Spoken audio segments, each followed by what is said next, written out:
وروقان واستمتاع وكل حاجة جميلة ومشاعر جميلة. النهاردة أنا هتكلم في موضوع مهم جدا جدا جدا، هو إن أنت إزاي يكون عندك شخصية قوية مستقلة خارقة، يبقى عندك ثقة بالنفس عالية جدا وثقة في إلهك.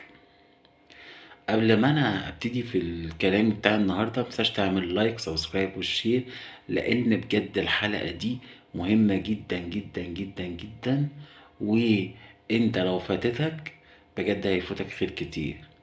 وعشان نقدر ننشر ده ونعمل أكبر قدر من الخير ما بيننا وما بين الناس، خلينا ابتدي أقولك على حاجة. هو ايه علاقة الشخصية القوية بالسعادة؟ عمرك شفت حد مثلا كان شخصيته ضعيفة وسعيد؟ لا طبعا. اذا انت عشان تكون سعيد لازم يبقى عندك شخصية قوية، يبقى عندك ايمان بذاتك وايمان بربنا قوي، وان انت يبقى عندك شخصية مستقلة، يعني مش إمعة، مش كلمة توديك وكلمة تجيبك. تمام؟ عشان كده الحلقة دي او الكلام الجاي ده بجد هيفرق في حياة كل اللي هيسمعه. تعال نبتدي كده بروقان كده واستمتاع ومخمخ. لو انت مثلا شخصية مثلا حزينة او تعيسة، عندك مشاعر تعاسة مثلا، مين المسؤول عن المشاعر دي؟ العقل الباطن. زي ما اتفقنا قبل كده ان العقل الباطن هو المسؤول عن مشاعر الناس عامة. تمام؟ طيب، انت هتكون انسان تعيس لو انت عمال تقول لنفسك طول الوقت افكار تعيسة: الحياة وحشة، الناس مش عارف ايه، انا اتظلمت. افكار كلها لو انت تاخد بقى بتاخد منك قوتك، بالظبط كأن انت بتاخد قوتك وبتديها للي حواليك، ان هما بيسيطروا عليك، فبالتالي ان انت بتضعف فبتحزن. طيب، لو انت مثلا انسان مثلا سعيد طول الوقت، تمام، او باكبر قدر من الوقت يعني، اكيد انت عقلك الباطن ده اللي ربنا جابهولك هو المسؤول عن مشاعر السعادة. يبقى انت بتفكر ايه طول الوقت؟ تفكر ان انا سعيد، انا مستمتع، انا رايق، النهارده ان شاء الله انا هقضي يومي باستمتاع وروقان، النهارده انا هبقى قاعد كده بدندن وحياتي كلها جميله. شوف انت بتكرر الافكار الايجابيه وبتدخلها جوه عقلك الباطن، فعقلك الباطن بيجيب لك المشاعر. تمام؟ طيب، لو انت بقى عايز تبقى شخصيه، او انت شخصيتك قويه خارقه، ما انتش إمعة، مش كلمة توديك وكلمة تجيبك، يبقى انت طول الوقت انت هتكلم عقلك الباطن ازاي؟ هتقعد تقول انا شخصيتي قوية، انا انسان بتخطى كل الصعاب، وتفكر دايما بالجانب الايجابي في الحياة، وتذكر طول الوقت الحاجات اللي انت مريت بيها واللي انت قدرت اللي انت ايه تتخطاها. تمام؟ اللي هي ايه بقى؟ اللي هي الصورة الذاتية اللي جواك، وان انت تكون شايف نفسك فعلا شخصية قوية. تمام؟ طيب، في حتة مهمة جدا انا بختلف معاها في السيكولوجي، مع ان انا درست سيكولوجي ودرست في التنمية البشرية والحاجات دي، لكن في حتة انا بختلف معاها، ان هما طول الوقت بيقولوا ان شخصية الانسان بتبقى في اول سنين حياته بس. لا، احنا طول الوقت بنتغير على حسب طريقة تفكيرنا. وخليني اقول لك على حاجة بقى مهمة جدا: وانت حقيقتك اصلا هي القوة. ليه؟ ما بتشوفش انت اي طفل، وانا هقول لك ازاي بيتلعب عليك عشان تكون ضعيف وتعيس وحزين وحاجات كتيرة قوي. انت لو انت شفت طفل صغير مثلا عايز يعمل حاجة هيعملها، عايز يطلع يشب من على الكنبة هيقع ويقوم يشب، خد مثلا لعبة مثلا انت عايز تاخدها منه يتنطط في الارض عايزها. ليه؟ لان بالفطرة انت ربنا بيكون خلقك وبيكون حاطط جواك القوة دي. اللي بيحصل على مدار البرمجة بقى الناس بتصدق البرمجة السلبية اللي حواليها. انت لازم تبقى عارف ان انت تكون انسان ضعيف او ان انت تكون انسان حزين او مهموم او كده، إن طول الوقت أنت لازم تكون تعرف إن المجتمع أو الحاجات اللي حواليك أو السوشيال ميديا أو بيحاولوا يبرمجوك على كده.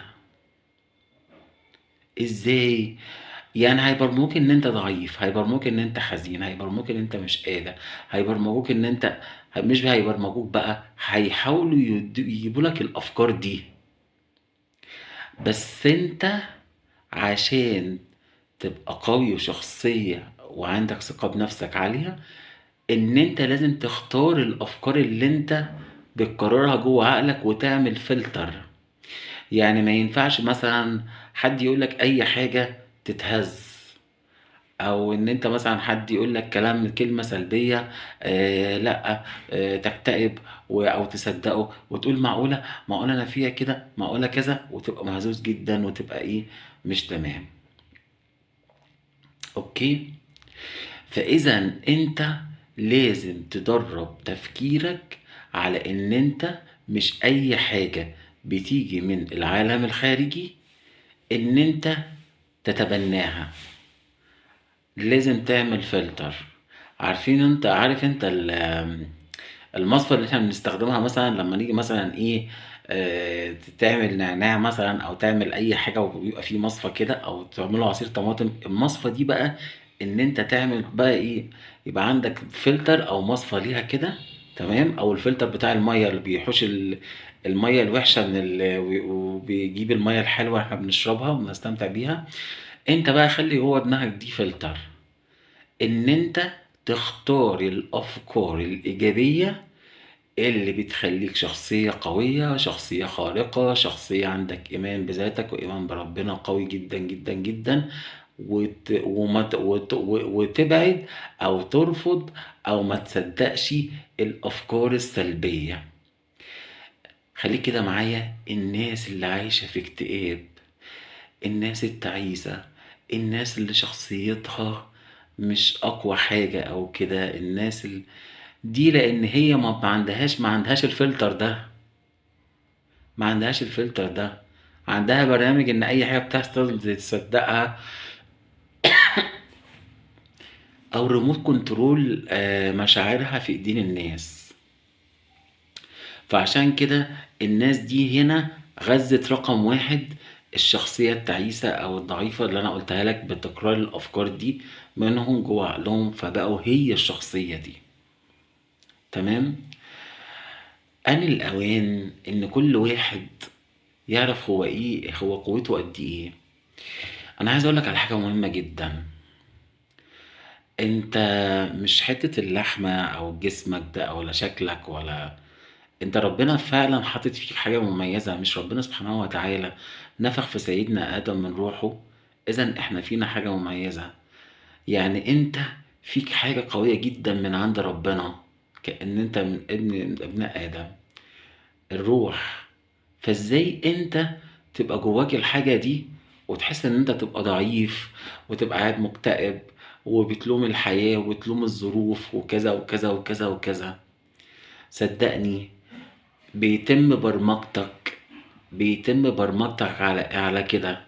لكن ده اسمح لي ان انا احوش الغبار من على عينيك والغشاوة من على عينيك، لكن انت مش كده ابدا.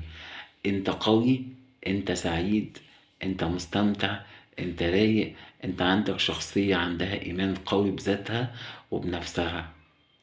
واي حاجة تانية دي افكار وهمية، واي حاجة تانية ملهاش اي افكار تانية ملهاش قيمة عليك. انت اللي بتخلي لها قيمة عليك لما انت بتتبناها. اذا انت لازم تتعلم ان انت كده تبقى مستمتع كده وتعمل حكاية الفلتر دي لأي فكرة سلبية بتجيلك بقى من السوشيال ميديا، من الناس اللي حواليك، من وهكذا. لو انت عملت كده بجد يبقى انت بقيت انسان قوي. ما بقتش ما بقاش عندك ان انت ايه، العبودية للأفكار أو الحاجات السلبية. هيبقى عندك ثقة بنفسك. انت عارف نفسك، انت عارف نفسك. انت مش متخيل قوتك قد ايه. ازاي انت عايز تكون سعيد وانت اصلا مش عارف نفسك، مش عارف قوتك؟ يعني انت، هما بيقولوا دايما ان احنا لنا نسخ كتيرة في الحياة. انت لما انت بتكرر الافكار في القوة وافكار السعادة، انت فعلا بتبقى النسخة القوية منك ومن نفسك. بختلف مع السيكولوجي في حتة، ان هو بيقولوا شخصية الانسان بتتكون اول 8 سنين وبتستمر على كده. لا طبعا، انت ممكن تغير في شخصيتك طول الوقت وتكون افضل وتكون اقوى، لان انت تقدر تعمل كل حاجة. انت شخص غير محدود. كانوا بيجيبوا ناس اللي هم بيقعدوا يعملوا العدائين واللي بيجروا كده. كان في واحد عداء مش متذكر اسمه، قالوا استحالة انه يجري العلم استحالة يجري العدد ده من الاميال في وقت قليل. ولما عملها استغربوا، بس هو عملها بعد كده لما اتكسر الحاجز كذا واحد عملها بعده، لان هو كان عنده ايمان وثقة بنفسه. ودي الفطرة، دي الفطرة. اتعلم من الأطفال كده. شوف الأطفال بيمشي بيقع، بيحبي وبيقع، بعدين يطلع يرجع يحبي تاني، بعدين يقف، بعدين يمشي خطوتين ويقع، بعدين يتعلم اللي يمشي خطوتين 3 خطوات ويقع ويقوم يقف، وبعدين يقوم رايح جاي ماشي. ليه؟ لأن الفطرة. ما فيش حاجة اسمها عنده، مفيش حاجة اسمها عنده يأس، مفيش حاجة اسمها عنده ضعف، مفيش حاجة اسمها عنده حزن، مفيش حاجة اسمها عنده ضعف.